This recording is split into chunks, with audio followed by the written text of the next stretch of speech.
নমস্কাৰ প্ৰাথমিক তথ্য ইউটিউব চেনেলত সকলোকে স্বাগতম জনাইছোঁ খুবই গুৰুত্বপূৰ্ণ এখন খবৰ সেইখন হ'ল medical reimbursement of state government employees আহক এবাৰ চাইলোঁ কি আছে এখন যি নোটিছ ওলাইছে সেইখনত ইয়াতে দিয়া আছে 24 জেঠ 1429 ভাস্কৰাব্দ আৰু 8 জুন 2022 আইছে government of Assam finance budget department জনতা ভৱন দিছপুৰৰ পৰা with reference to the subject cited above I am directed to inform you that from this financial year that is 2022 to 23 government has adopted a new procedure for medical reimbursement of state government employees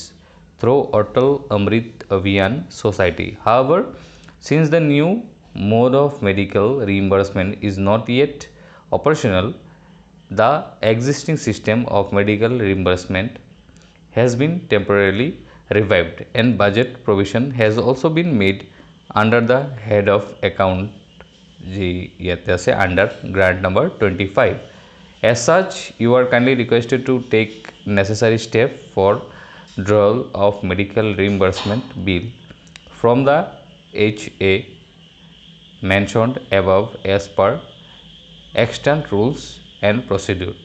So, এইখন yours faithfully Principal Secretary to the govt of Assam Finance Department. তো এইখন এখন গুৰুত্বপূৰ্ণ notice হয় তো এইখন notice ইমানখিনি ভিডিঅ'টো চোৱাৰ কাৰণে ধন্যবাদ লগ পাম নেক্সট ভিডিঅ'ত